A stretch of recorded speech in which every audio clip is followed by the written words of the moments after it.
Global Economic Summit on Global Value Chains, Accelerating MSME Growth, Development and Sustainability. Create a niche for yourself in a technology area. Remaining small may not necessarily be, and when I say remaining small, I mean very small, doesn't actually help you. So there are a whole lot of challenges at the firm level, there are a whole lot of challenges at the policy establishment level. I come from a policy background and therefore I have touched upon a few aspects of policy, but I'm sure over the next 2 days you will be hearing much more on that. So thank you very much. Thank you, Mr. Murarka and Mr. Kalantari for giving me this opportunity. Thank you. Thank you, Mr. Kher, for highlighting on the theme of the summit, that is the global value chains, setting the context and tone of this summit as well. I now request Dr. S. Venkateshwara Sharma, Deputy Director, System Production Area, Indian Space Research Organization, the ISRO Satellite Center, ISAC. Dr. Sharma.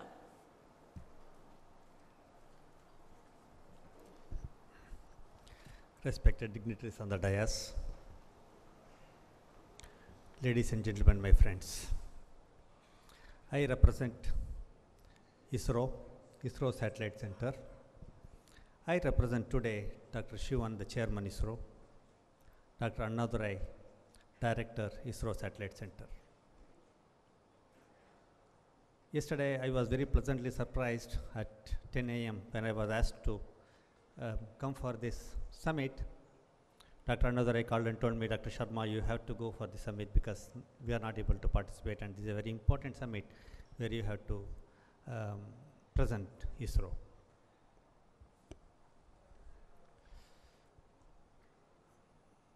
I asked him, what is this about? I was told it is global economic summit, global value chain, etc., etc. I asked him, what is it? What is that ISRO? He is going to talk about global value chain, supply chain, manufacturing. It is an R&D organization. But I sat back and thought, very, very humble way I will present to you few slides, probably with which I could impress upon you the type of the so-called business which we have evolved in ISRO. When I arrived today morning, when I met Mr. Kamal Murarka, your chairman, he very warmly received me and he said, we are very proud of ISRO and we want to follow ISRO model. ISRO model, I think, if I am not wrong, he meant the model which we have evolved ourselves, or it has evolved by itself. We have no model which we have followed by west, east, north, south. We have evolved our own model. We never tried to be global, but still, by the virtue of our activity, we have become global. We never wanted to be in the limelight of the media, or we never wanted to be talked about, but we have achieved certain goals which has made us more visible than what we expected to be or what we wanted to be. Yes, it is an R&D organization, but our vision of serving the country and making the satellite applications to every individual made us tend towards realization of satellites in numbers, large numbers. With this, with your kind permission, can I present few slides, sir? I'll present few slides.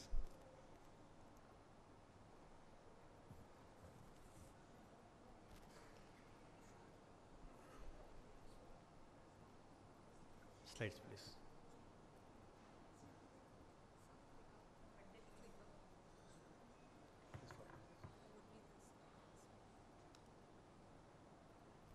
Center one.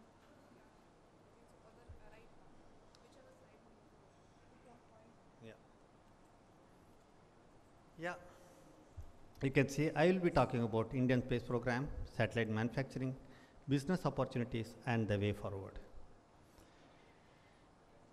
Our vision is to harness space technology for national development, the socio-economic security, education, sustainable development, governance, and disaster management. I think I don't have to elaborate any one of this. You all know how much space can contribute towards food, water, energy, health, shelter, etc., etc. And disaster management is another very, very major aspect. Journey so far, we realized 100 satellites in our journey, and we are going strong. We also launched for the first time in the world 104 satellites in one launch. Okay? We set our own standard. We are never looking at what others have done and what more we have to do, but we do in such a way that we set our own benchmark. This 104 satellite, whatever we launched, is also not for setting the record, but it is for serving the country and the business. Okay? First time we went to moon and we found water. There are countries, every country which has gone to moon, but we were the only people to find water in the moon for the first time.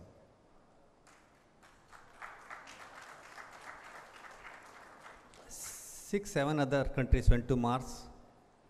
They went fifth time, sixth time, seventh time, eighth time.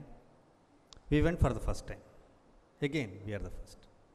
We never wanted it to be, but we worked in such a way that we are successful. We made the Mars mission. If you want to talk about business, if you want to talk about economy, I don't think we have any other example other than Mars mission, where we traveled 55 million kilometers at incredible price of 7 kilometers per kilometer. Can anybody imagine? 350 crores, 400 crores in rupees were the budget we spent. But the still satellite is fine, sending imageries for the last 3 years and continuing to go. The tangible benefit from that, I don't think any other model we have other than Mars mission. We did it in incredible time of 9 months. I don't know if I have any other country who can give me a Mars mission in 9 months. The approval was made, the time the satellite was ready to be launched, 9 months. And we had the mission in orbit 15 months. Okay, let me continue. We have, as I said, crossed 100 satellites. We have several launch vehicles. We have 237 satellites from other countries which we have launched. 28 countries we have launched satellites, 237 missions.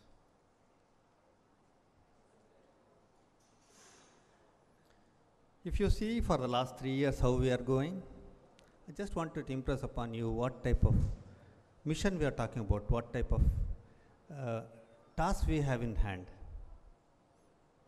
We are making almost 8 satellites per year consistently. Okay, and our target is to make 12 to 18 satellites per year, and we are gearing up for that. As I go along, I will show you what we are likely to and which way we are taking, what model we are adopting. Prime Minister Narendra Modi got all the ministry secretaries and the ministers in 2015 and had 2-day summit in Delhi regarding space solutions for national departments. Mind you, every department of Government of India wants to utilize satellite services for various applications, be it strategic, be it communication, be it oceanography, be it earth sciences, be it agriculture, be it energy, be it, you name anything, infrastructure, geological survey, any department you mention, Government of India, they all want satellite services. Therefore, the requirement of the satellite looks like this. Please look at this. We are making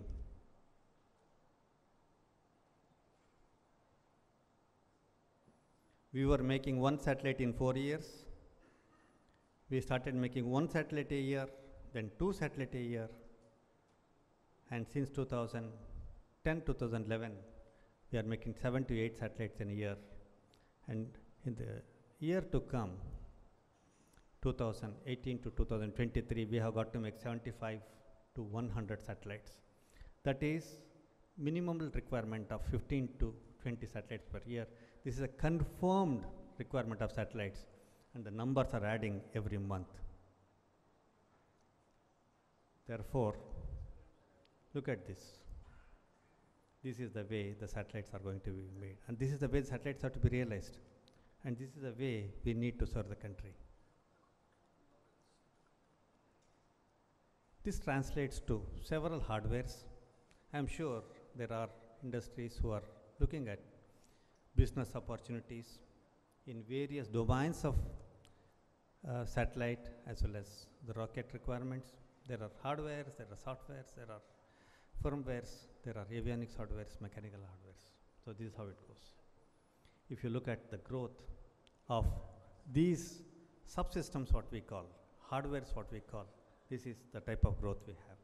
In 2016, the financial year, we have got to make 501 subsystem for various satellite making.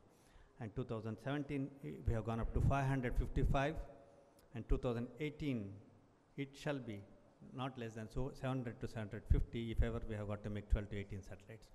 This does not include the small satellites, doesn't include the satellites which are less than 50 kg.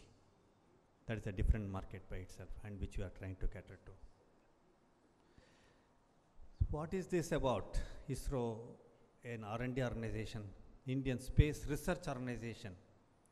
How is this transforming to a production or an organization which can produce the satellites as well? We have changed the paradigm. There is a shift in the paradigm. While the in-house resources are mostly towards the R&D, developments and technologies, etc., the industry shall work on the satellites which has to be repeated, which has to be made in numbers, which has to be multiplied. This is the model we have adopted. And as I go along, I will show you we are successful.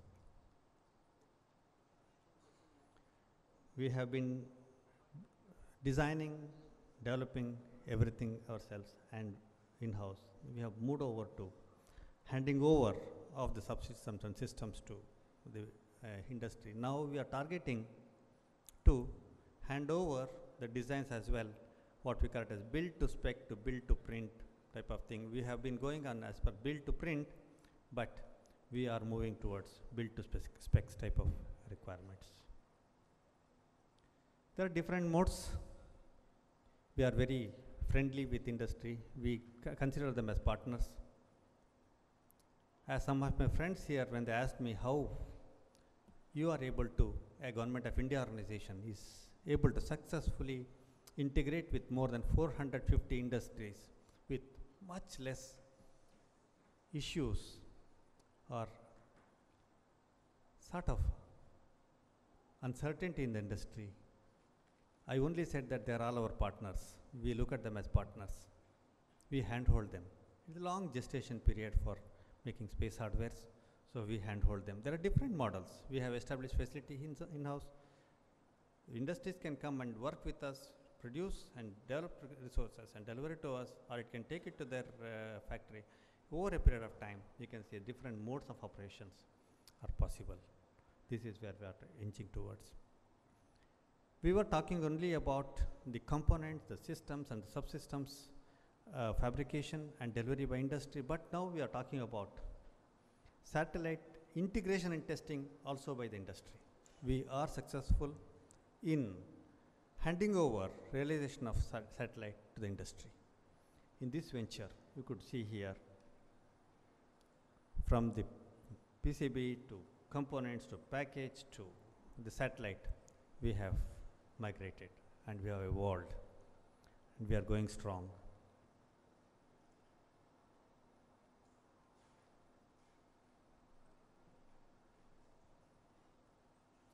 This is how we have done. We have already fabricated 2 satellites, IRNSS-1H and IRNSS-1I satellites through industries.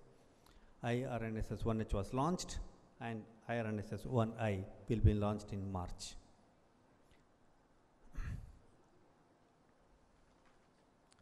We join hand with industries. You could see there are at least 35 to 40 subsystems which are made by about 350 to 400 industries of all levels. Some are MSMEs, some are small industries, some are very small industries, some are huge industries, some are public sectors, HAL, BHEL. You name any type of industry, we have them as our partners. And we handhold them, we promote them.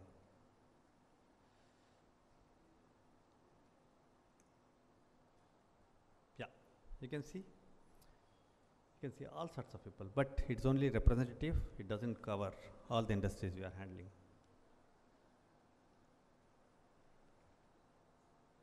We have a continual process of exposing our technology to industry. We conduct several conferences, we conduct several seminars to expose our requirements to industries. They come back and they dialogue with us, and our website is very friendly, provides maximum information regarding realization of various satellite hardwares.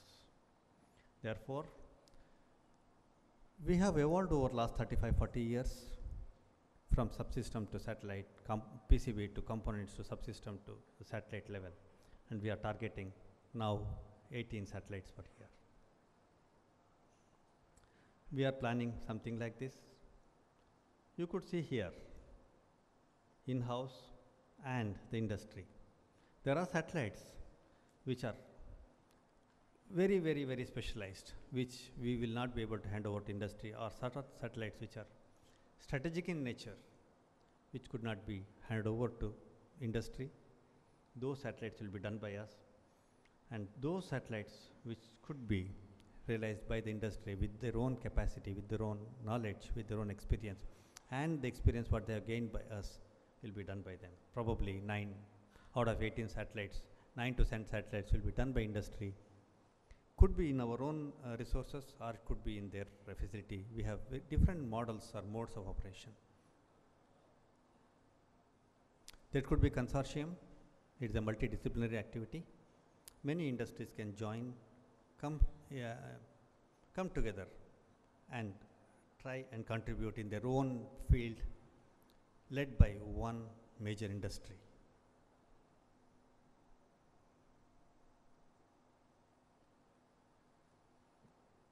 Yeah. What we are looking for from industry is only the commitment, transparency, and you must be with us. You must be with us in all the hard times. It is not easy. Satellite business is not an easy business. You have to be with it. That's all what we are looking for. Of course, the benefits, you definitely know what benefit you get out of this, direct and indirect, tangible and intangible benefits.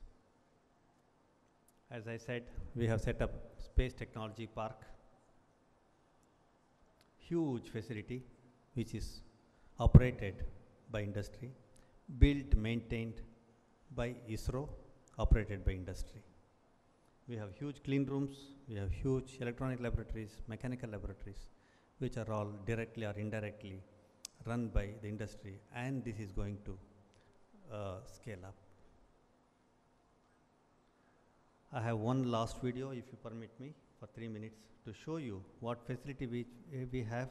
Can you play the video, please?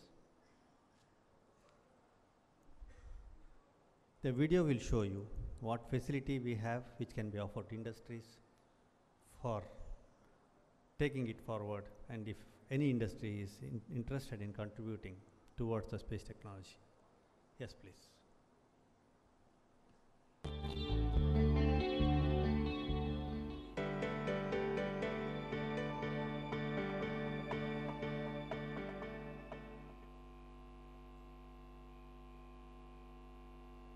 ISRO Satellite Center, ISAC, is the lead center for design, development and integration of communication, remote sensing, navigation, scientific and small satellites. ISAC campus in the sprawling 110 acres land at Marathalli, Bengaluru today boasts of more than 15 technical facilities, avionics production facility, providing platform for avionics fabrication and testing by industry partners. This production facility at iSite houses extensive fabrication and testing labs for vendors apart from 4 thermo-vacuum facilities, 4 numbers of climatic chambers, and a 3.5-ton vibration shaker for environmental testing of all the packages and subsystems realized. The compact antenna test facility at iSite is primarily used for spacecraft level antenna and payload characterization. iSite has 2 clean rooms, namely AIT-1 in the AIT complex and the other AIT-2 in the space park. Both clean rooms are well connected with roadways for easy and safe transportation of spacecraft and its hardware. These clean rooms are of 1 lakh class with nearly 1,850 square meter working area. These clean rooms support AIT of spacecraft up to 6-ton class. iSite also has environmental test facilities such as a large 6.5 meter diameter thermovac chamber for conducting thermal vacuum performance tests and a 29-ton shaker that can be used for conducting vibration tests and acoustic test facility with reverberation chamber to conduct acoustic tests on spacecraft. Space Park, spread across 25 acres area within iSite, houses all the facilities for satellite building and testing by the industry partners in order to build the capacity of satellite building. The Space Park presently houses assembly integration and test facility, high-density interconnect facility, solar panel and battery labs along with required services. A high-density interconnect HDI facility aimed at realizing space-grade PCBs with fine line and fine spacing is housed in the Space Park.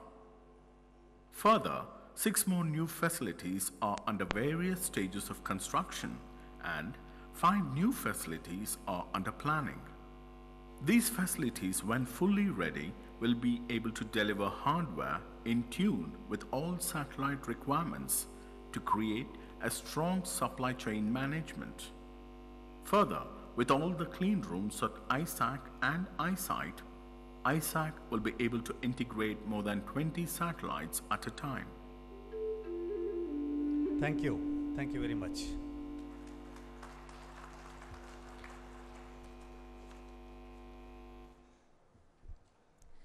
Thank you, Dr. Sharma, for putting various activities and milestone achievements of ISRO in a nutshell for all of us, especially the discovery of water on moon. We all are proud of ISRO. Thank you so much.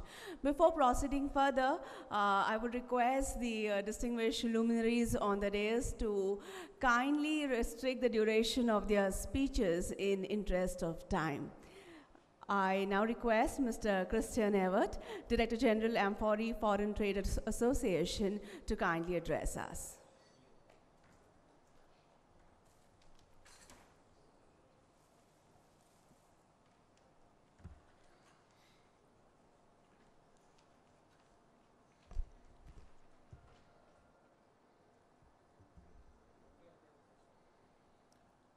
Namaste and good morning to everybody here.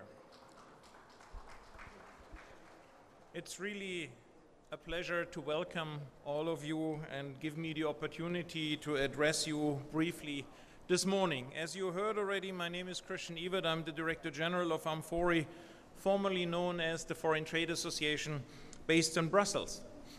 It is indeed a great honor to be here this morning and to be given the privilege to provide a couple of remarks in the inaugural session of such a high-level event. I would like to thank the World Trade Center and its competent team really for organizing the 7th Global Economic Summit and a certainly successful business dialogue. Let me now introduce to today's topic. 2 decades ago, the main debate related to international trade and trade policy concerning globalization. Today we observe the practical expression of globalization and shape of global value chains, or brief GVCs. The increased service content of certification, the digitalization of trade, and new business models. Together, these trends constitute a formidable force of transformation that is likely to affect trade policy for the foreseeable future. Among these trends, GVCs have been analyzed most thoroughly by either international institutions or the academia and in their literature.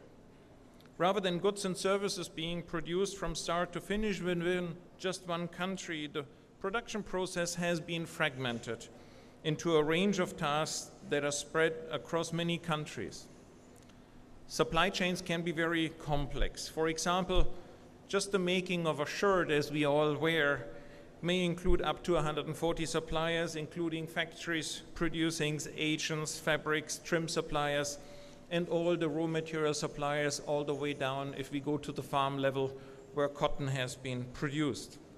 The fragmentation of production has created potential opportunities, new opportunities, especially for the developing economies and small and medium-sized firms to access global markets as components or service suppliers without having to build the entire supply chain or value chain for a given product.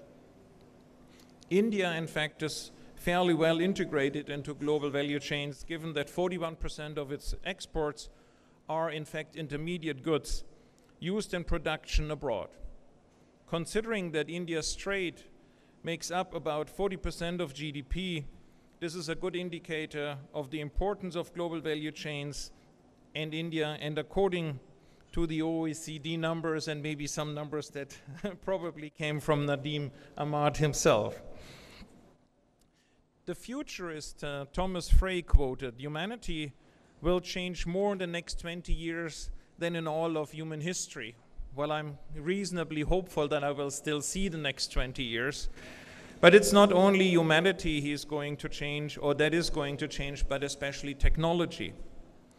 New and long-term global shifts, such as economy and politics, will shape manufacturing in the coming decades and greatly impact the way companies and their global value chains will operate. Industry 4.0 is a current trend of automation and data exchange in manufacturing technologies. The Indian government's initiative Make in India has made sustainability in this context certainly a priority. There are increased expectations when it comes to sustainability of their operations within global value chains, both in the consumer and in the producer countries. A recent study by the global market research company, well-known Nielsen, showed a remarkable fact. Almost 70% of citizens are particularly supportive of brands who show a commitment to positive social and environmental impact. Sustainability and sustainable development has notably had its roots already in ancient Indian practices. Ancient Indian jurisprudence is well balanced with the principle of sustainable development. And this can clearly be seen in the laws of, now I'm going to embarrass myself a bit, Manusmriti as well as Arashastra. And I understand those are ancient Indian books that really documented a legal framework and laws. It is evident that the principles of sustainable development in the world of social welfare and economic well-being of subjects became the prime concerns of the state after King Ashoka transformed post the Kalinga War in the 2nd century BC, well over 2,000 years ago. Well, we are today in the Sustainable Development Goals, also briefly as the SDGs 2030, were agreed upon by the international community in 2015 and adopted around the world, including India. 1 year later, the leaders from around the world also committed to limit the rise of global temperatures by signing the Paris Agreement, and it is very regrettable indeed that there is one country that actually dropped out of it, but I'm hopeful it will come back. These groundbreaking developments have also increased demands towards the private sector, who are called upon to demonstrate their contribution to these great objectives. After all, and we think all know, it is primarily the private sector that will support the realization of the SDGs and its ambitious goals and to make them a reality. Against this backdrop, businesses have the opportunity to demonstrate the leading role they can play in delivering social, environmental, and economic benefit for everyone, and this is what we at Amfori call trade with purpose. Our mission is to enable each of our members to enhance human prosperity, use natural resources responsibly, and drive open trade globally. As one of the globally leading business associations, we bring together over 2,200 retailers, importers, brands, national associations from well over 40 countries with a combined revenue in excess of 1.6 trillion euros. They include supermarket chain members like Carrefour or Aldi, department stores like El Corte Inglés, fashion brands like Esprit and Mango, or sporting goods companies well familiar Adidas and Puma. But also, and it's actually our largest membership group, small and medium-sized enterprises. We have currently over 500 members working with close to 3,000 producers in India already. And we have partnered with the Indo-German Chamber of Commerce here as our representation office in India. With the growing importance of India, Amfori is extending its deeper reach in India and with our staff in Mumbai and Pune. Our focus and work in India is increasing and intensifying. In India itself, we offer webinars, e-learning, face-to-face workshops, and host roundtables and consultation processes really around the country. We have increased, in fact, our outreach and capacity building, and just last year alone had the pleasure to welcome over 715 attendees in our workshops on a different range of topics, from occupational health and safety issues to fair remuneration, decent working hours, or the use of external grievance mechanisms. Responding to the need of the hour, we also just introduced fire safety workshops in 2018. We have a very clear focus on women empowerment in the supply chain as we deepen our efforts, and I will come back to that in a moment. Our Amfori Academy offers a variety of trainings for our members, but not our members, particularly for the producers, which are at the core of capacity building developments. We have over 40 years of experience, and we are rather proud of this. We advocate for progressive policy, and we advocate for national, European and international partners to achieve social, environmental, and economic progress. We focus our advocacy on open and sustainable trade to create conditions for companies to flourish and to enable them to contribute towards achieving the Sustainable Development Goals. Lastly, through our network, we provide support for all businesses wherever they operate. Our global reach enables us to operate at scale.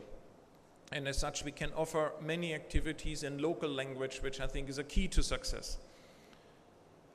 As already mentioned, our membership spans from small to very large organizations covering 21 industry sectors, and we provide industry and geography-specific programs.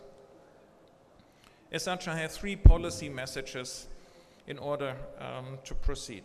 We need to promote open trade and fight protectionism wherever it comes up, as it is a major threat to global value chains. We see protectionistic tendencies, and just one more statistical information here, all around the globe. The World Trade Organization counted in 2016 a total of 1,300 protectionistic measures just among the WTO members versus just 900, which is still a large number in 2013. This is a major concern for the retail sector, whether it is abroad or in India itself, being highly globalized and subject to an increasing number of technical barriers. And forgive me if I say that even the Indian government is a generous contributor to those increases in barriers. Global value chains require a high degree of openness and fluidity, and therefore Amfori is actively campaigning for ambitious trade policies, and especially on a global level. We successfully gathered a coalition of 15 large business organizations representing 34 countries and 20 trillion euros in revenue for a joint statement in support of the 11th WTO Ministerial Conference, the so-called MC11 that took place just in December in Buenos Aires, really to have and create a strong international pro-trade set of rules. Unfortunately, as most of you will know, this progress was not achieved, and notably because of a highly defensive and also largely isolated position that the Indian government took up.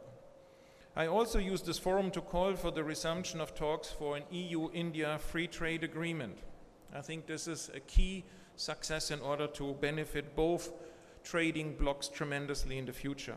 Second, there is much discussion about global trade and supply chains and their impact on sustainable development. We need to continue increasing the positive social and environmental impact in international supply chains at both the operational and the policy level.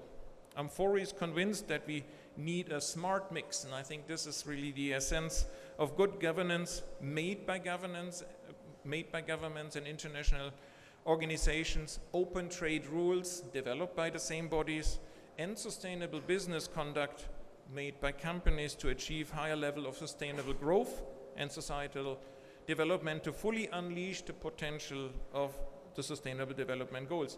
And one example is a women empowerment program that we are in the process of launching here in India. And third, the business environment is extremely challenging and competitive. And many recent developments regarding consumer behavior and technology are impacting the retail and the fast-moving consumer goods industry. Fast fashion, e-commerce, real disruptors here, new technologies like 3D printing or low margin environment. And let's not forget, 80% of the fast fashion brands in Europe, 80% are currently not earning any money on their business. These are just some examples. The sector is undergoing such a massive transformation, and the future is uncertain for many well-established retailers and importers. Our message is clear.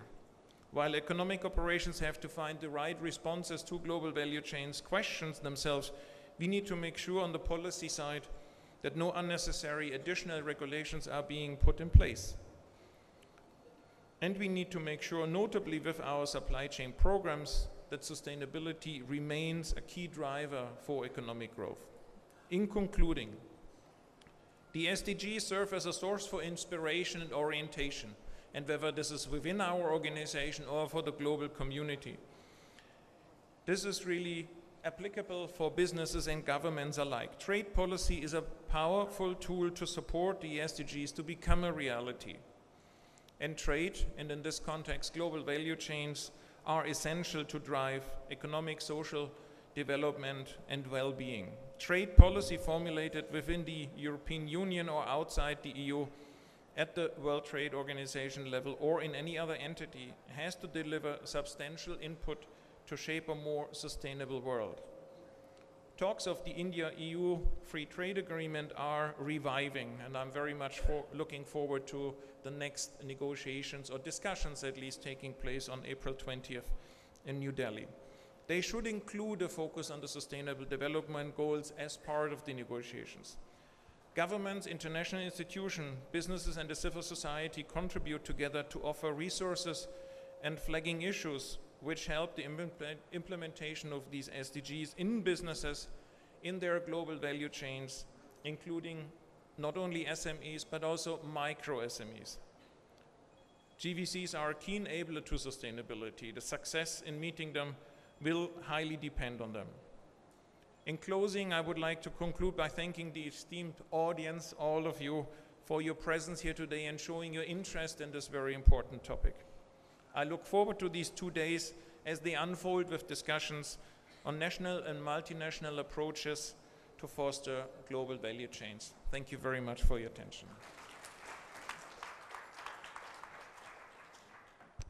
Thank you very much for sharing your perspective on the topic of this summit. Ladies and gentlemen, the Ambassador of Poland in New Delhi, His Excellency Professor Adam Burakowski, has to leave slightly early as he has an engagement elsewhere. So I will deviate from the protocol and would invite him to address this August gathering. His Excellency.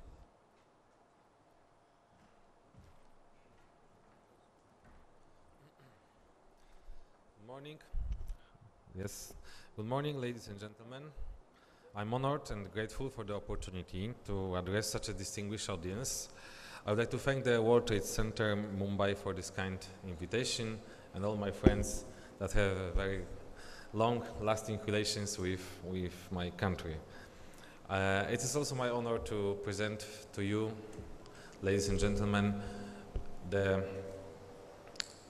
Poland, my country, which is one of the biggest countries of the European Union, and it has a distinguished place in Europe, and its trade with India is growing or even booming. We have a decrease of 25% of trade volume every year.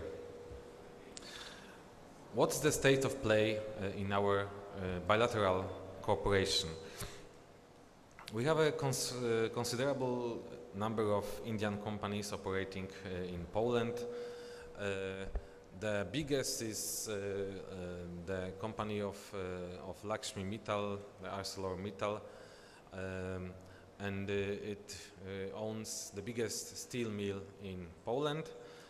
But we also have other big players from India. The Infosys has the biggest overseas branch in Europe, in Poland, which employs a few thousand people in Łódź. This is one of the biggest cities in Poland. But we also have, sorry, excuse me, could you change? Yeah. We also have Polish investors in India. The biggest is TZMO, which is known in India as a Bella, and Bella produces hygienics and cosmetics. And we'll also have other companies like Canpack, Inglot Cosmetics, or quite recently IT company Millennium. And in recent years we observed a very high dynamics in the export-import turnover. I'm pleased to note the increase of trade between our two countries of 25% in 2016. The 2017 is under calculation, but I also think that it will be really a growth. But currently Poland, the trade balance is on the side of India. I mean, currently Poland imports far more than we export to India. But the structure of the export and import is in such a way that the imported products are then re-exported by Poland. So Poland plays a role in a global India trade. But I would like to present Poland not only as a trade partner, but a place of investment and business opportunities for Indian companies. मुझे कहना है कि Poland में तो बहुत बड़ा लोग बहुत बढ़िया बिजनेस करते हैं, क्योंकि पोलैंड बहुत खूबसूरत प्लेस बिजनेस के लिए है, और business opportunities are very high in Poland, and I will tell you why. Because first of all, Poland is a stable economy with an uninterrupted economic growth. Throughout last 25 years we had constant growth, and now we have the biggest economic growth in Europe, or one of the biggest. Poland became one of the top 20 global economies, and also we have a good opinion among investors. The recent World Bank report on ease of doing business, which places Poland in the 27th position, confirms that Poland was the global top improver in the past 5 years.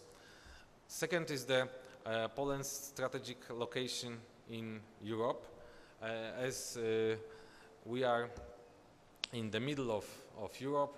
Our biggest neighbor, just presenting before me Germany, and also we border Ukraine, Czech, Slovakia, and also Lithuania, Belarus, and Russia. We are just in between all these countries, and our position is really strategic. And also, after all these years, Poland has become a mature market economy. Our business people are very serious, previsible, and really you can rely on our business opportunities. We also have a high-skilled workforce in Poland, which makes Poland a great great investment opportunity. And our government comes with a wide array of investment incentives.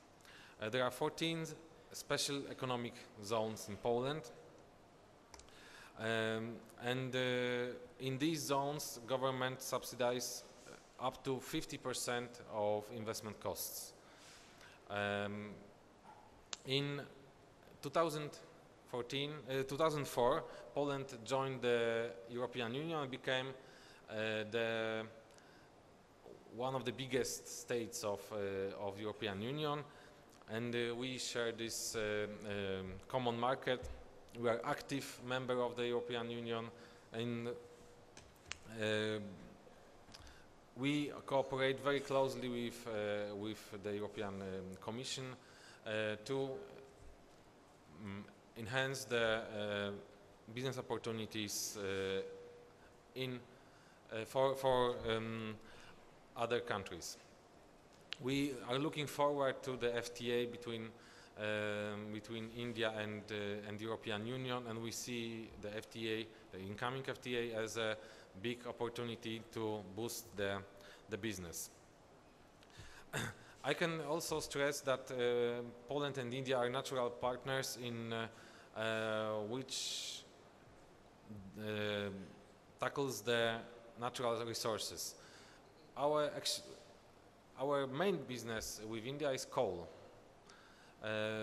because our both economies are based on coal, and we cooperate very closely with Coal India, also with other players that are based on coal.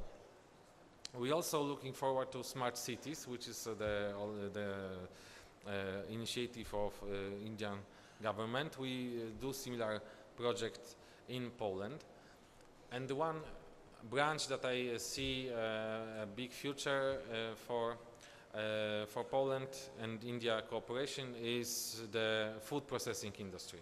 We are very strong in it, and I know that India is looking forward to also to introduce some advanced technologies of food processing industry. I'm here to help you, and our embassy and consulate general in Mumbai is eager to help you in finding good business solutions in Poland, or an vale shabme to mer taraf se bahut bara shukriya organizers career. Thank you very much.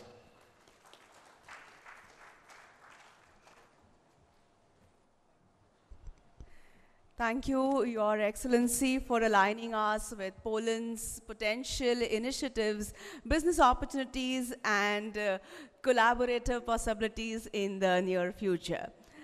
I request Shri Lakshminarayan Gupta, Additional Chief Secretary, MSME Department, Government of Odisha, to address this audience. Sir.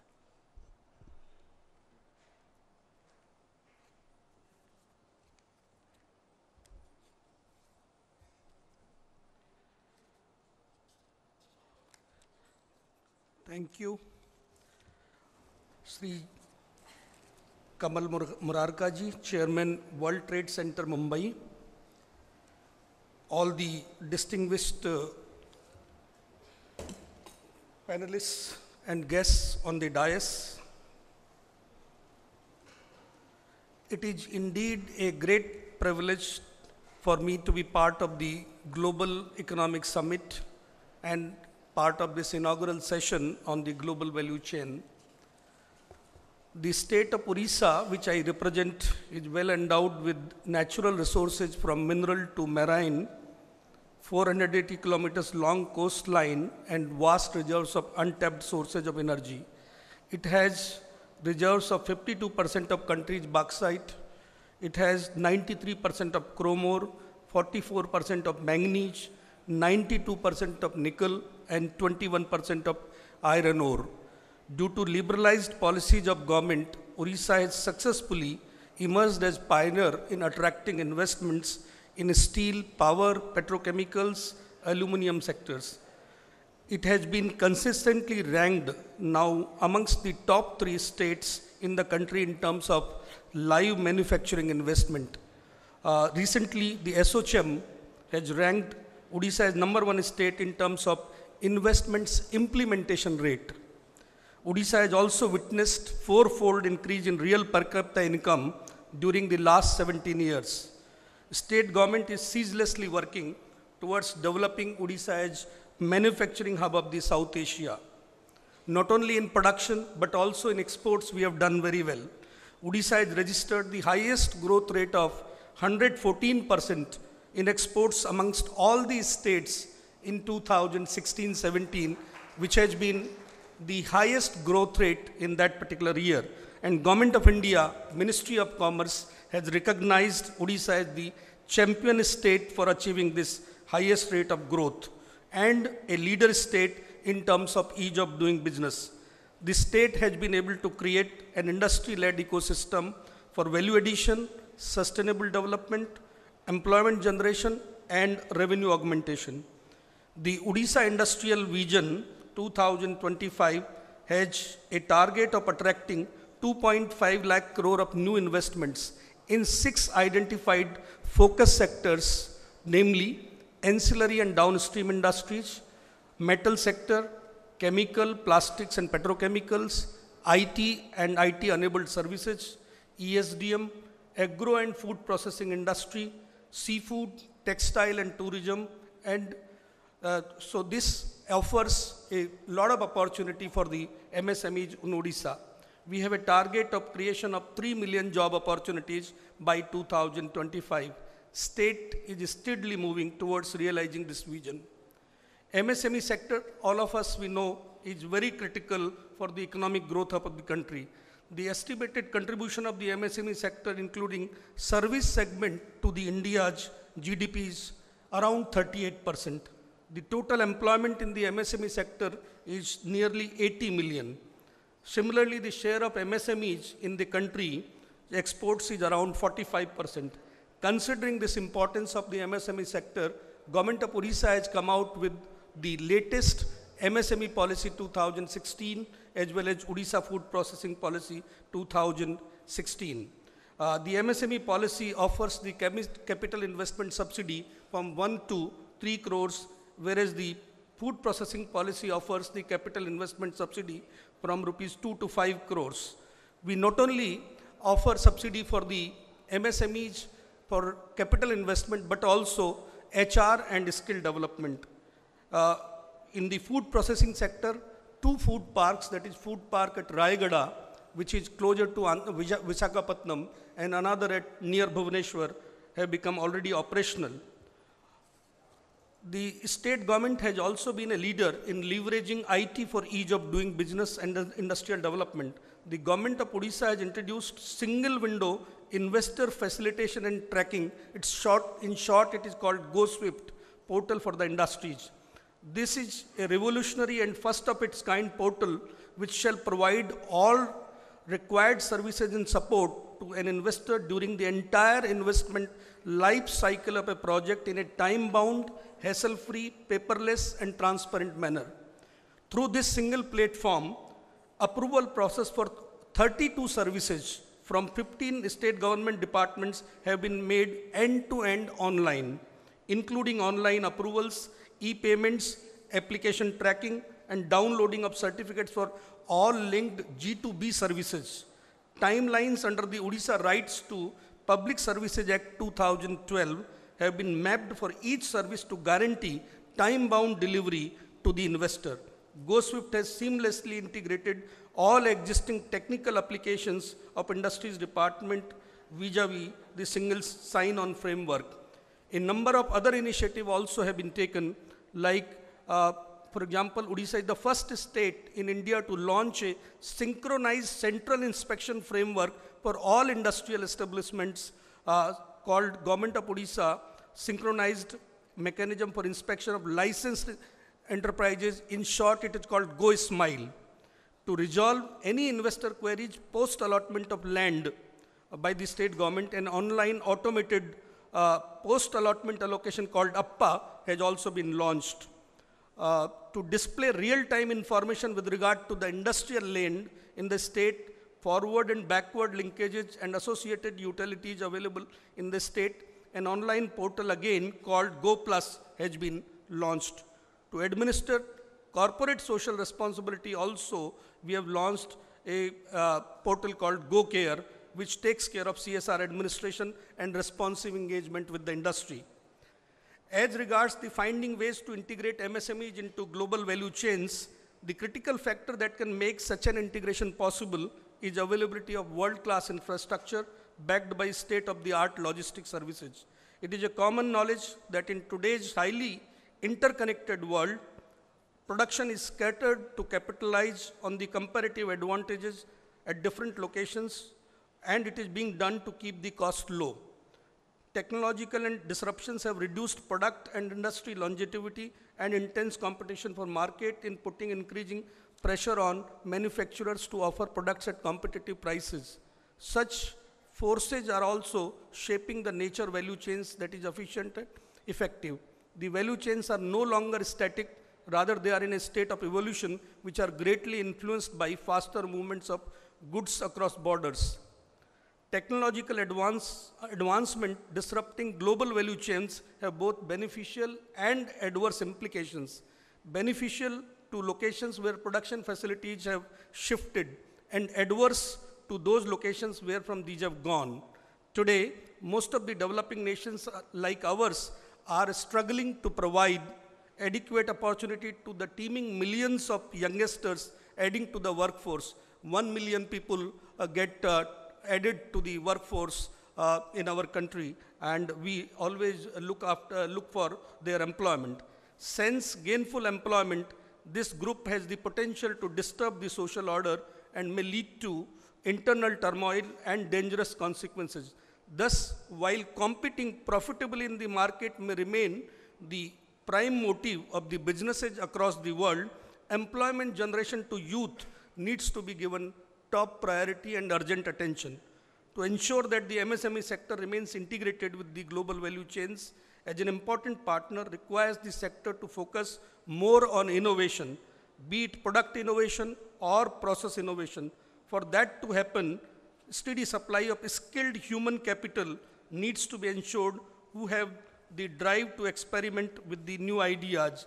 It is in this context, the government of Odisha has again set up Odisha Skill Development Authority, that too under the chairmanship of none other than a famous IT entrepreneur, Sri Subrato Bagshi, who has resigned from Mindtree. He was co-founder of Mindtree, and he is now heading this authority with an aim to train 11 lakh youths by 2019-20. And so far, I am happy to announce that we have succeeded in skilling of around 8.5 lakhs. We are promoting the brand of Skilled in Odisha. The aim is that whoever is skilled in Odisha will be in demand. And again, I am happy to share that after formation of this particular Odisha Skill Development Authority, enrollment in ITIs have increased from 64% to 84%. And particularly, more significantly, thanks to a year-long campaign, the girl-child enrollment in ITIs has doubled from 7% to around 14%. Government of Odisha has again also launched the Startup Odisha initiative, like Government of India has launched the Startup India initiative. Under the Startup Odisha initiative, our goal is to create an ecosystem to support 1,000 startups.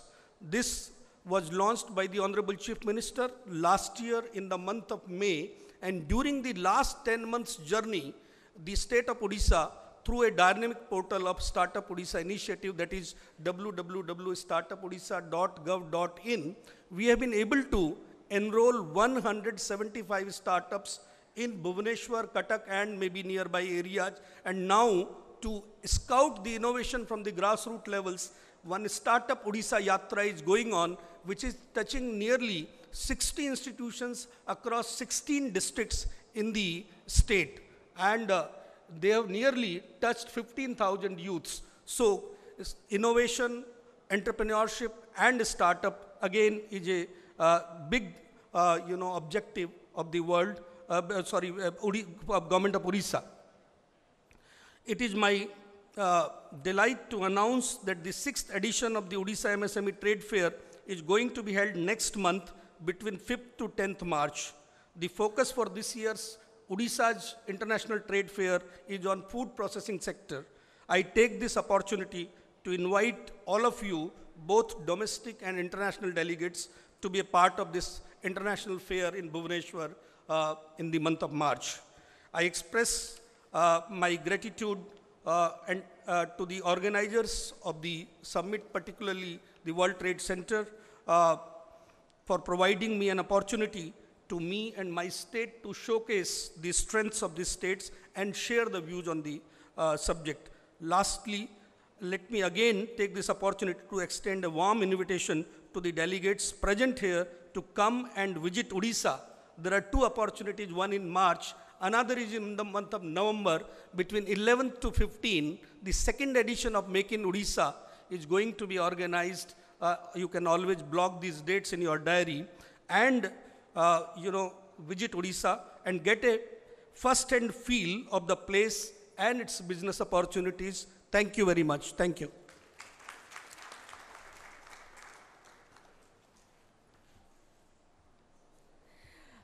Thank you, sir, for enumerating the various initiatives of Odisha and also to tell us what the state has to offer, especially touching upon the MSME sector. His Excellency has to leave. Thank you so very much for being here with us this morning. I would now invite Dr. Nadeem Ahmed, Head Trade and Competitiveness Statistics Directorate, Organization for Economic Cooperation and Development. Sir. Well, good morning, everybody, and many thanks for the invitation, and certainly very many thanks to the World Trade Center for organizing this event and for inviting me. Like Rajiv, I was sort of like asked at the last minute to present and say a few words. Unlike Rajiv, I have the benefit of speaking after a number of the other speakers, and so I can build on an awful lot of what they've said already. Now, when I was asked to provide some introductory words, I was also asked to try to convey perhaps a more common understanding of what global value chains were, because I think that perhaps there's some misunderstanding sometimes about what GVCs are and why we're all sat here today to think about these things. Now, I'll be honest, I mean, at the moment, I think when we talk about global value chains, there's still, if you want, a broad understanding, but that broad understanding covers a multitude of different definitions.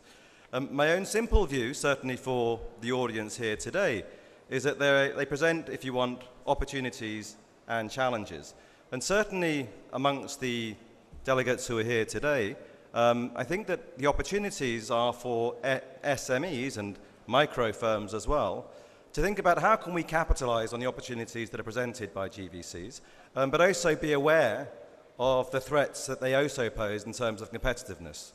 But that's not the only audience, I think, that's important, that recognizes opportunities and challenges. The other audience, of course, are policymakers, because it's not as if we can just leave, if you want, the whole thing to work its way through the system without there being, if you want, some type of support from government to facilitate, if you want, improved integration of SMEs in particular within global value chains. Now, Christian, in his intervention, spoke already about global value chains in the context of international fragmentation of production. So what we see increasingly, certainly over the last 10 or 15 years, and we still think of it as a new paradigm, but it's really been there for about 20 years.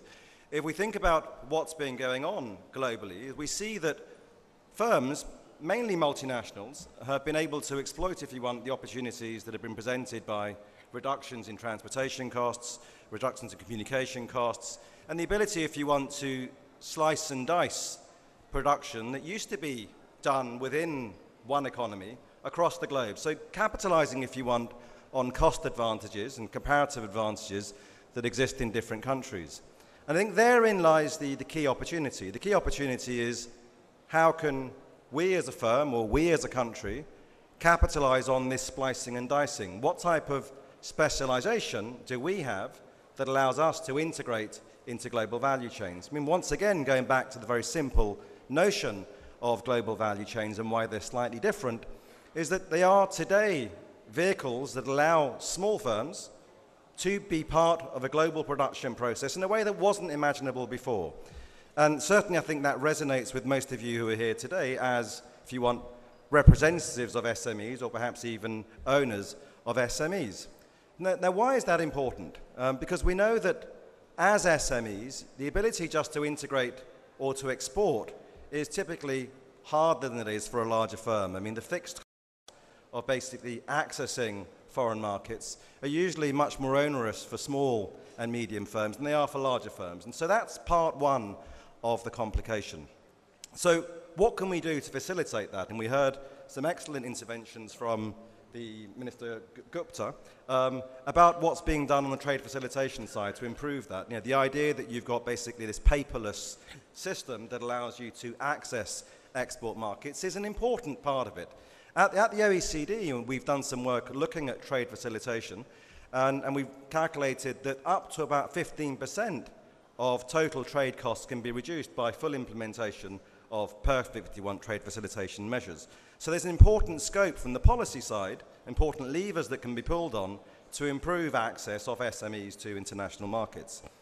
But that's not the only part of global value chains. When we talk about global value chains, we should recognize that actually today they're still largely regional in the way they're made up. We're talking really about regional value chains. We can talk about Factory Germany, Factory Asia, and indeed the NAFTA factory. So these are all, if you want, the actual manifestations of global value chains. The global dimension to global value chains is that there's a regional production process that allows you to access global markets through final demand. But the global value chain, or the regional value chain, is really trade and intermediates within regions that allow, for example, access to final markets. And it's not as simple as that. Of course, there is also a global dimension. But when we look at how much is being traded at the regional level, it still dominates, if you want, what we think of when we talk about overall global trade.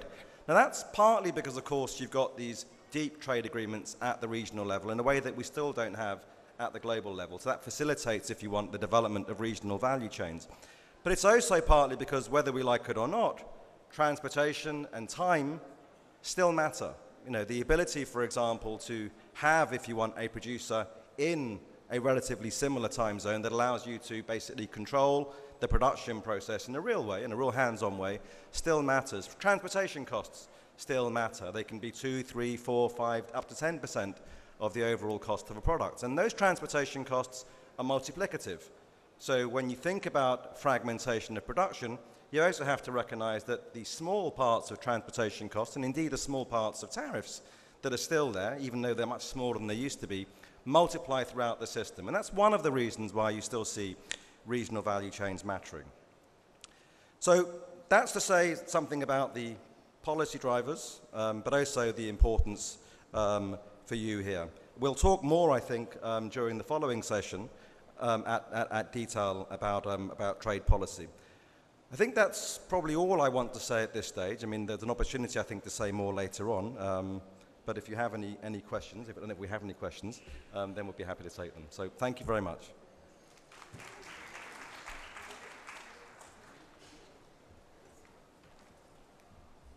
Thank you for your valuable insights.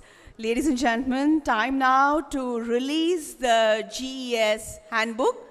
I request Madam Sonia Sethi and other dignitaries to please do us the honors. Can we have the handbook, please?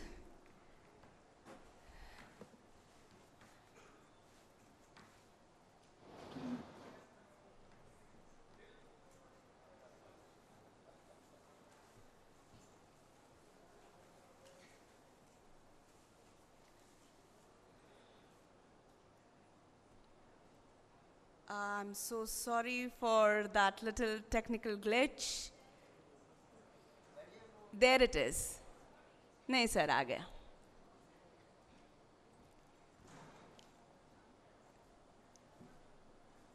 So patience is good sometimes. The fruits that are born are very sweet. So I'm sure the contents of this handbook will be most interesting for all of you. This, as you can see, ladies and gentlemen, is the handbook of the Global Economic Summit 2018. Moments to be treasured in the form of photographs and memories. Thank you so much. You may please take your seats. Ladies and gentlemen, Honorable Shri Suresh Prabhuji, Minister for Commerce and Industry, Government of India, had agreed to grace the inaugural session of this summit as the chief guest. But last minute, he had to be elsewhere due to some other pressing engagement. Nevertheless, he has sent us a video address. We will now play it on the screen. Kindly take a look.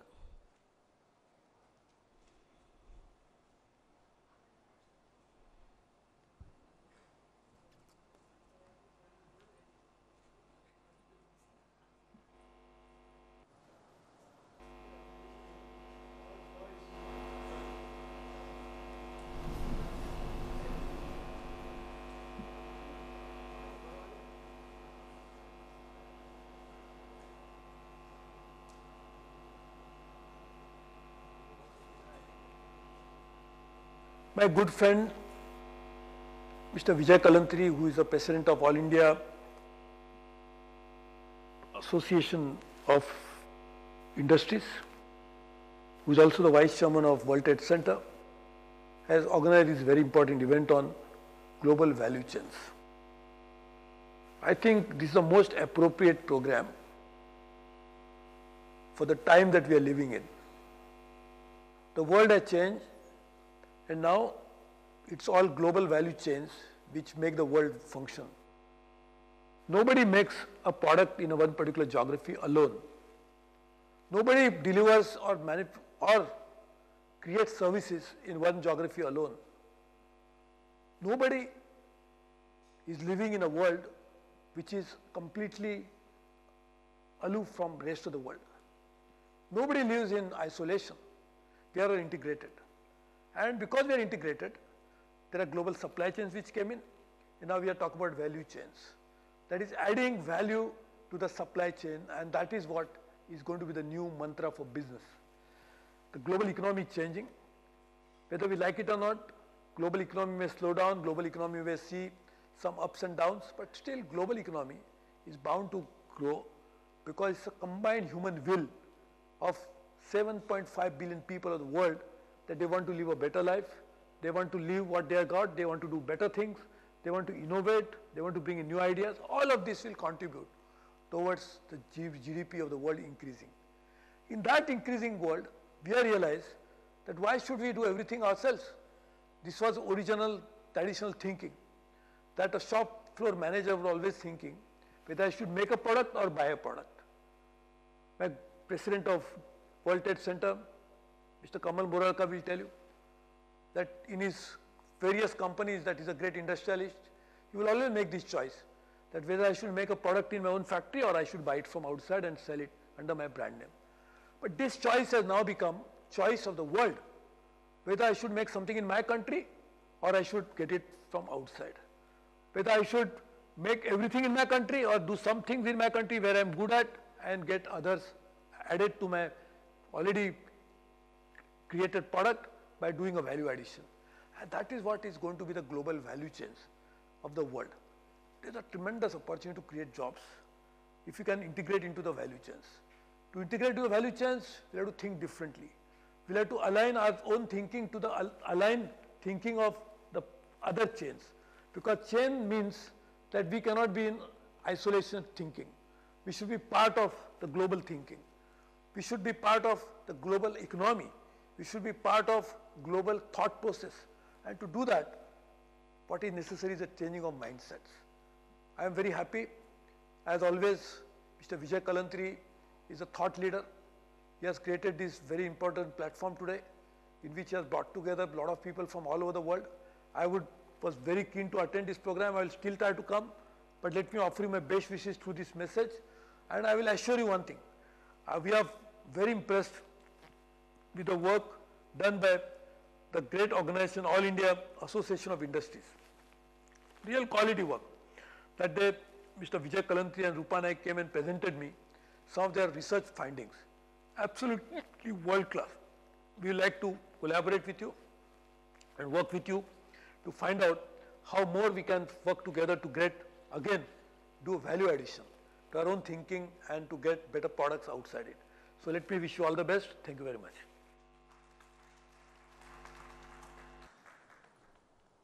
Apart from this extremely encouraging and thoroughly inspiring recorded video message that the Honorable Union Minister has sent us, he has also designated Madam Sonia Sethi, Additional Director General of Foreign Trade Government of India, to represent him in this inaugural session.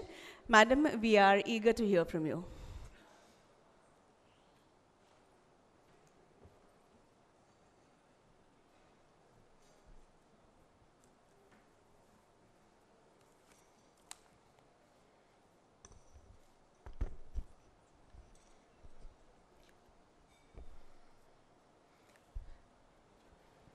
Good afternoon, everyone.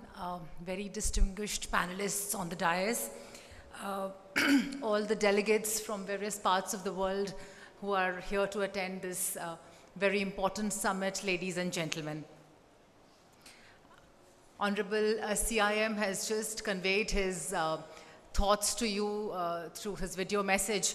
I am here to, represent and put across the views of the Ministry of Industries and particularly the Department of Commerce, because the topic of today's summit, which pertains to the relationship of MSMEs and global value chains, is something where I think the Ministry of Commerce's role is extremely important. And while the panelists before me have given you various sectors specialized views and shared their domain knowledge on various aspects of a global value chain, what I would like to endeavor in the next few minutes in this closing address is to convey to you the earnestness and focus of the government, particularly the Ministry and Department of Commerce, in promoting the global value chains and also hand-holding MSMEs to the greatest possible extent. So let me just begin by stating something which doesn't need further, let's say, proof or evidence that, various studies have shown that there is a very strong correlation between the global value chain model and the per capita growth of a country. And as, we were all fortunate to hear the Honorable Prime Minister was in Mumbai recently, and he articulated the goal of our government to reach the target of a $5 trillion economy by 2025, and Maharashtra, the state that all of you are in right now, also aims at achieving a $1 trillion economy by then. So I think if these are the kind of challenges and targets of economic growth that we've set for ourselves, a model like the global value chain is particularly pertinent, as Honorable Minister Saab has just also expressed in his views. I think particularly also for SMEs, not just for the growth of the nation and for growth of exports, but also particularly for the business models of SMEs.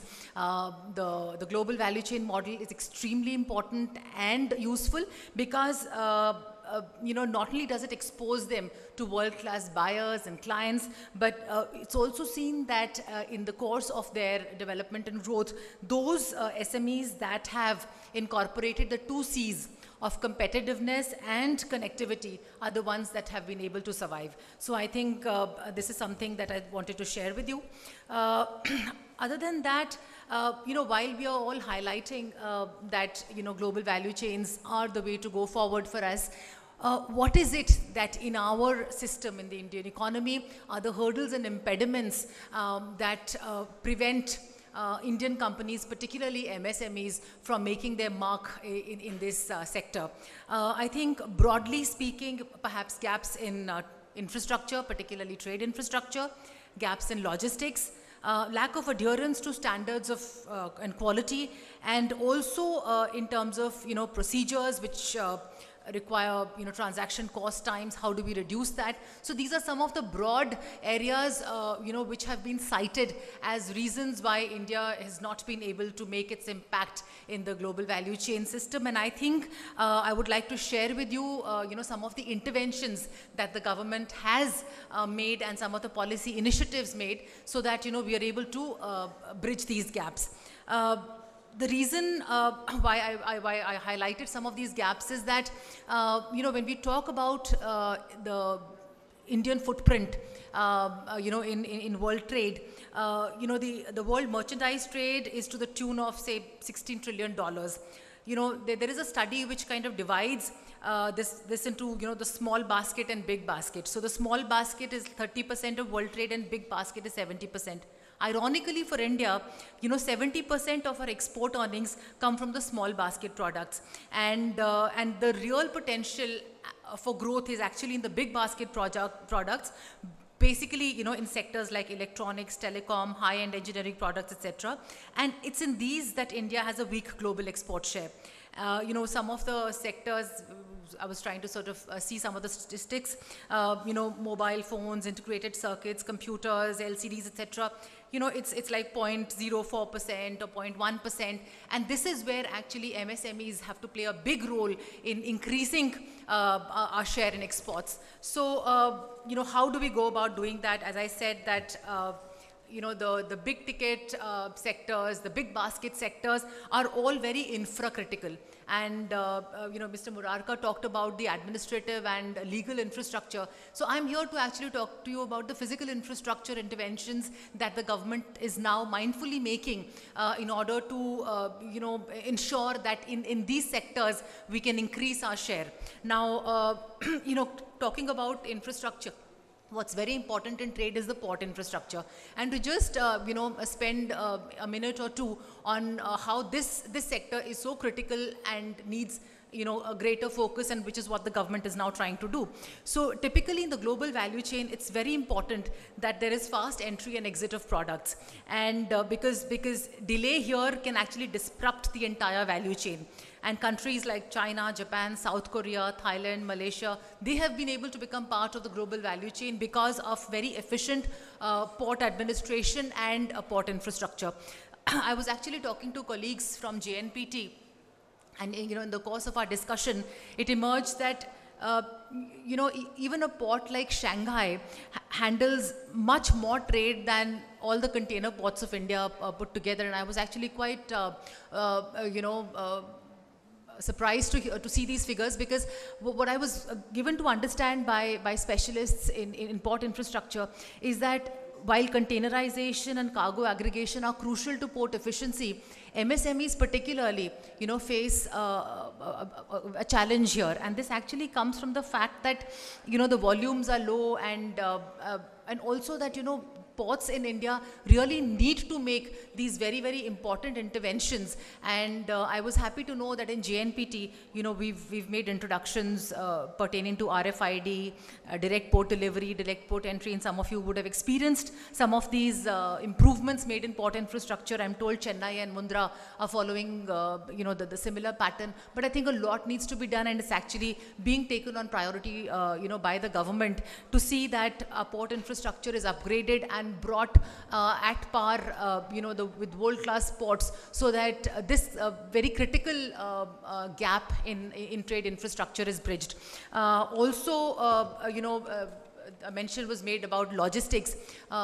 So most of North India does not have access to a port, and I think the whole link between our rail infrastructure, road infrastructure, and port infrastructure is now being synergized, so that if there is even a small missing link, then integration with the global value chain system becomes difficult. So I think this whole thing about what are the interventions the government is making to ensure that our MSME sector is not disadvantaged vis-a-vis the world players. When it comes to trade infrastructure, not only are the line departments, the infrastructure departments working on it, but the Ministry of Commerce has recently come out with the scheme called Trade Infrastructure for Export scheme, where we are specifically looking at trade-related infrastructure and working at augmenting the same. Also, as logistics is a very important and crucial factor here, recently, in the midterm policy review of the foreign trade policy in December, Honorable Minister announced that we are setting up this logistics division, which has been set up now in the Department of Commerce. And at this stage, we are identifying and collating all the gaps in logistics and working out on a strategy to make the logistics sector, up to date with what is required for increasing our footprint in world trade. Also, in terms of ease of doing business, and as all of you would have read, that India has improved its rankings, and basically in terms of reducing documentation, transaction cost, and transaction time, the government is taking a lot of initiatives to see that, as Minister Saab recently mentioned again in the FTP midterm review, that we have to now move not just from ease of doing business, we have to go to ease of trading. And that was the term he had used, that we are working through all these initiatives to actually create the ecosystem for ease of trading, so that we give the global value chains system a good shot from our side. Now we also in the department have set up a trade analytics division, which actually provides excellent database for exporters, on the basis of which they get excellent real-time data and information about how to plan their strategies for exports. We are fortunate here that the ex-Commerce Secretary is present here, and I think most of you talked about some of the FTAs that the government is currently working on, and these again would give a big boost to this whole integration with the global value chain. Not just the Department of Commerce, but some of the important initiatives taken by various other ministries in recent times will give a boost to improving the GVC potential of the country. First and foremost, of course, GST. Has been applauded as the greatest indirect tax reform that our country has undertaken. After that, as I mentioned, the ease of doing business rankings, we are continuously working at improving our score there. Then the recent union budget of 2018-19, the Government of India reduced the income tax rate to 25% for all companies having a turnover of up to 250 crores. This again is a step in the right direction. Key ministries like Ministry of Electronics and Information Technology is in the process of formulation of a new electronics manufacturing policy. And as somebody was mentioning about the food processing industry, where India has tremendous potential, there again a lot of work is being done. So I think the idea was to just put across to you that the Ministry of Commerce is working on all of these issues which have been identified as being impediments in India's increasing its role and scope in integrating with the global value chain, whether it is in terms of infrastructure, logistics, trade analytics, and the like, and in terms of procedural improvements in delivery, and also that various other departments of the government are also simultaneously working to create an atmosphere of not just ease of doing business, but also ease of trading.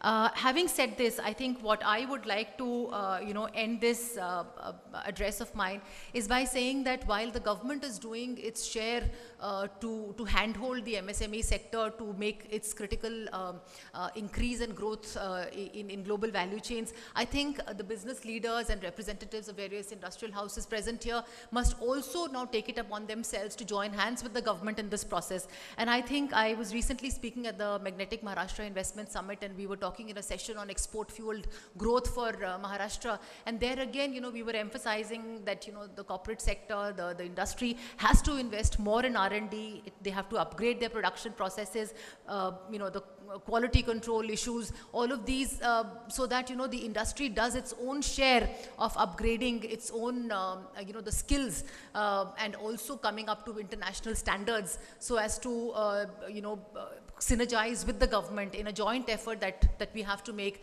in order to increase our industrial production and exports. Also that, when it comes to the global value chains, it is a given that, the more we target the higher value added segments of the production chain, the more beneficial it is for your business. So I think that is where more research and more innovation is required, and I'm sure that representatives of industry present here will, make all efforts to achieve that. While we are talking about some of the ambitious FTAs, there is also a line of thinking that India should be looking at also the regional value chain, especially in the ASEAN region and in the light of SAPTA, so that, this is where we can actually start making maybe a more meaningful advance in integration with the global value chain. So this is one thought I wanted to leave with you. And also that, the services sector, in fact, when the minister was talking in Magnetic Maharashtra, this is something which he highlighted, that the service sector is something which the Ministry of, of Industries is looking very seriously at.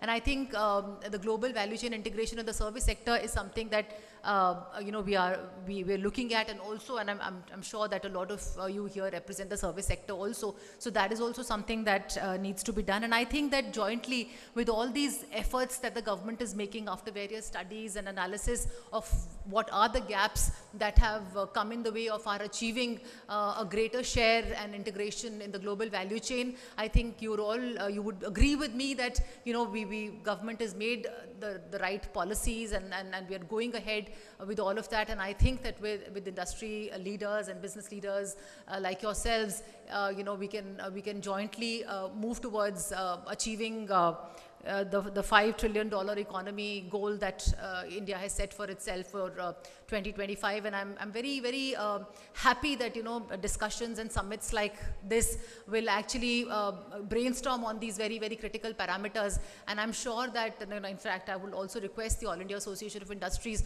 that, after in the next 2 days, all those sector specific and, technical sessions and all the brainstorming sessions that will happen, if you could actually, take out the actionable points and convey to the concerned departments, and I think they would be very helpful in further, initiating and improving on our policies. As the minister was speaking in for the midterm review of the foreign trade policy, he said, this is not a one-time review. Review is always a dynamic process, and we are always open to change and improvement. And I'm sure that ideas generated by platforms like this would definitely help us in further improving our policies and initiatives to help us all grow. So with that, I also thank the organizers for giving me this opportunity of representing the ministry and sharing some of our initiatives with you to give you the confidence that the government is committed to developing the model of global value chains, and that we are with you to hold your hand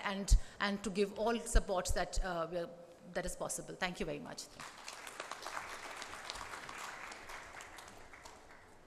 Thank you, ma'am, for addressing people related to the MSME and allied sectors in a variety of capacities, and among other things, for also providing beneficial information regarding government policies and schemes. Thank you.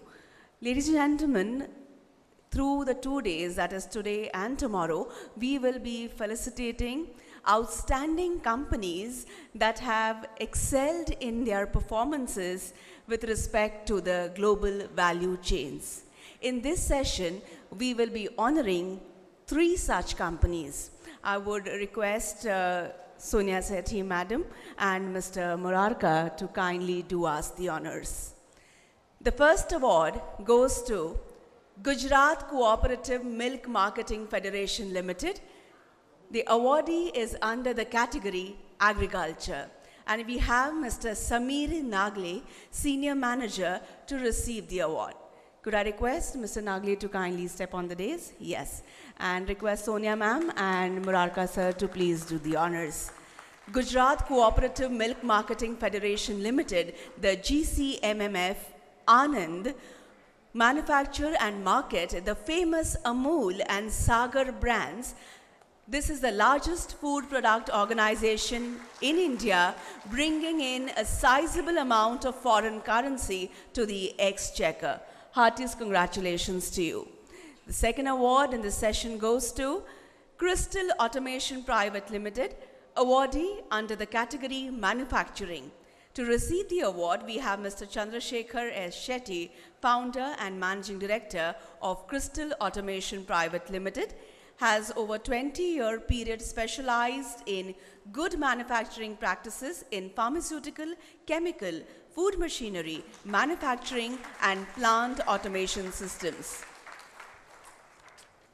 Congratulations to you. The next award, Datamatics Global Services Limited, awardee under the category Services. And we have Mr. Mitul Mehta, Senior Vice President, Marketing and Communications, to receive this award. Datamatics Global Services Limited has built intelligent and innovative solutions for data-driven businesses across industries to digitally transform themselves through robotics, artificial intelligence, cloud, mobility, and advanced analytics. Congratulations to all the awardees. Thank you, ma'am. Thank you, sir. And now, the vote of thanks will be proposed by Mr. Vijay Kalantri, President AIAI and Vice Chairman of the World Trade Center, Mumbai, sir. Good afternoon, friends. We had a long session, so I'll not speak much, but one small thing, when Mr. Murarka spoke in his welcome speech, that with the system, he said everything in place. This year, we have the highest foreign investment in India, 60 billion, which is a big thing. And I think 50% has come to Maharashtra out of that, which is a big figure which we can talk about. And what MSME needs is logistic, value chain system in place, marketing and adequate finance. Nothing more MSME needs. I think they can grow leap and bounds. And we're talking about 7.5% growth next year and then coming to 8 and 10%. MSME is the only vibrant sector which can deliver that and come up to the expectations of the government and, of course, the employment. I'm grateful to Madam Sonia Sethi for being with us today, Mr. Ahmed, Mr. Rajiv Kher, Mr. Gupta, Mr. Ewart, and Mr. Sharma. All of you for being with us and speaking to us and giving a word of wisdom. And thanks all the delegates, friends, and press who have been here, and my consulate friends and others who have spared their valuable time in with us. Of course, we'll join for lunch, but we have a session throughout the day. At 2 o'clock, you have to come back. And in the evening, we have a musical program and cocktail. And tomorrow morning, 10 o'clock, we have Mr. V.K. Singh, he's the Union Minister for External Affairs. He's going to speak. Then Mr. Arjun Meghwal, Union Minister for State for HRD and other portfolios, and various other speakers. But tomorrow morning, 10 o'clock sharp, we'll start. So please be here tomorrow morning at 10, and I hand over to her. Thank you. Thank you, Mr. Kalantri. On that note, we conclude the inaugural session. Lunch has been arranged to my left, that is your right. You will be directed towards the World Trade Center, Mumbai, the center of global trade in India. Mumbai, a city of dreams, a land of endless opportunities, the buzzing financial capital of India.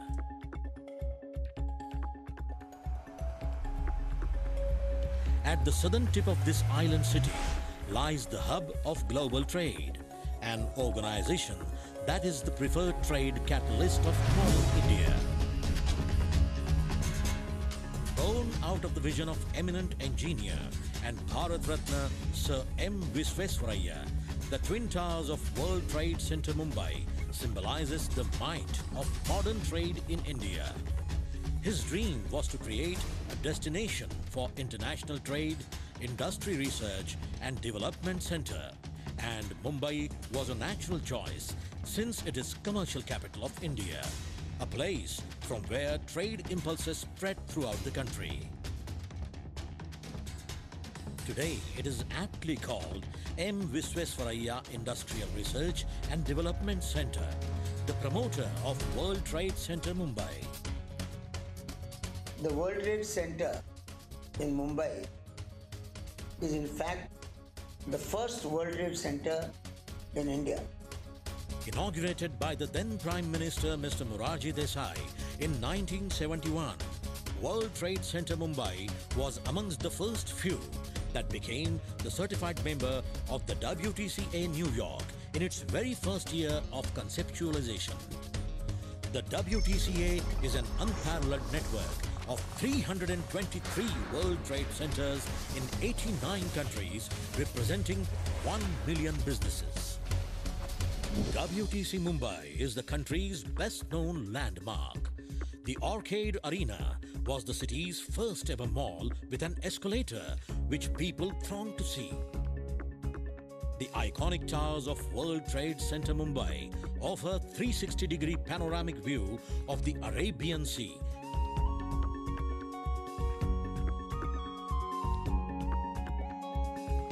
And the bustling city of Mumbai that comes alive by night.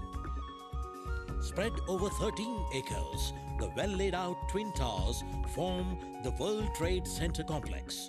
Corporations and trade agencies are located in the 32-storied Center 1 building, while Center 2 serves as the headquarters of Industrial Development Bank of India. The arcade was the first structure that came up. The idea was to have shops and emporia. The arcade houses the Expo Center, showrooms,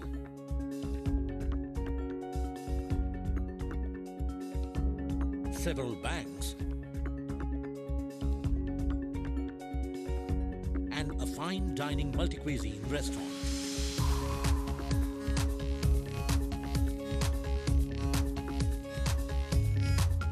The key pillars of World Trade Center Mumbai are trade research, trade education, trade promotion, all supported by well-developed infrastructure for businesses to thrive.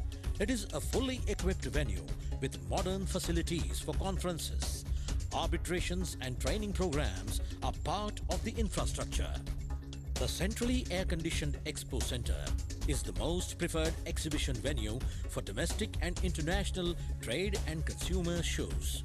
More than 60 international trade missions are hosted annually to connect local businesses globally. Discussions and dialogue meetings with experts on topical issues are organized regularly, which attract participants across India. The Global Economic Summit, the annual flagship event of World Trade Center Mumbai, is attended by delegates from countries across continents and is an important event in the trade calendar of India.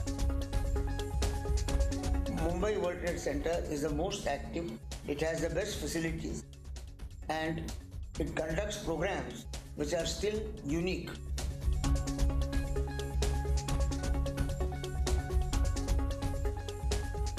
A well-updated trade library is popular among students and SMEs. Market research and sectoral studies conducted by World Trade Center Mumbai are often referred by trade and educational institutions. Postgraduate diploma courses on international trade, export-import management, shipping and logistics, and special training programs for startups are most sought after by students as well as budding entrepreneurs.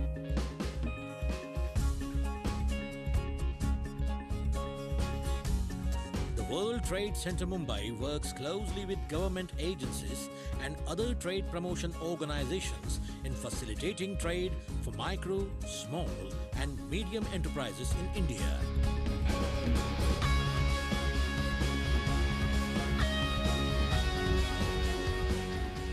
During this long journey, World Trade Center Mumbai has achieved several milestones and is now expanding its base by establishing WTC centers at Bhubaneswar, Goa and Jaipur to spearhead the World Trade Center movement. WTC Mumbai stands tall in promoting trade, trade research, teaching trade and facilitating trade. World Trade Center Mumbai, India's ultimate trade resource.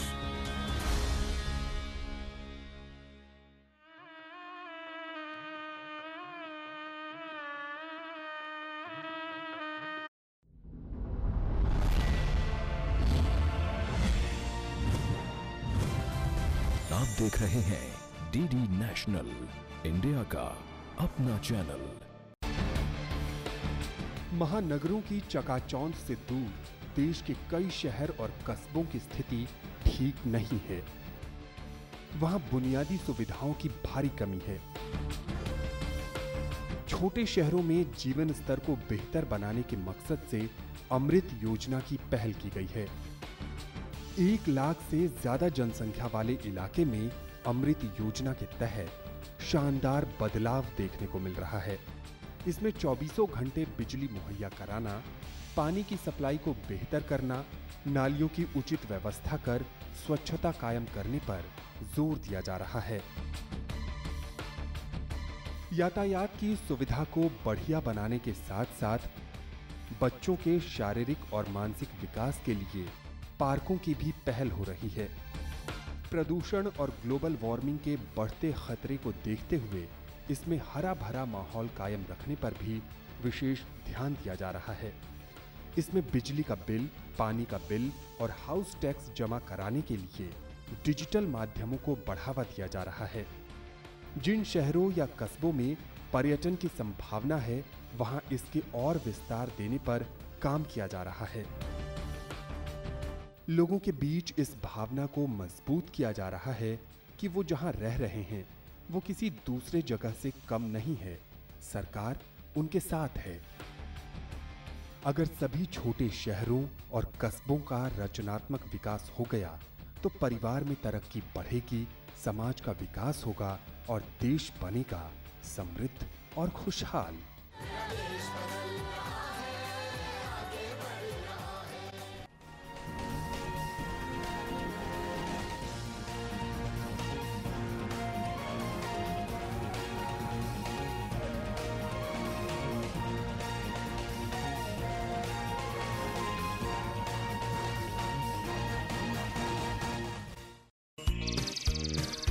शहर की चिड़िया ने सोचा मेरा होगा बच्चा, पालूंगी मैं उसे प्यार से बनाऊंगी अच्छा। मेरा होगा बच्चा, मेरा होगा बच्चा।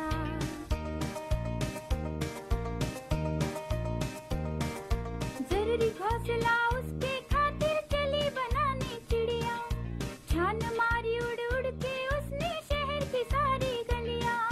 झोपड़पट्टी, कूड़ा गंदगी, शोर बीमारी, गुंडे, ट्रैफिक भारी, हवा प्रदूषित, शहर के ये हथकंडे।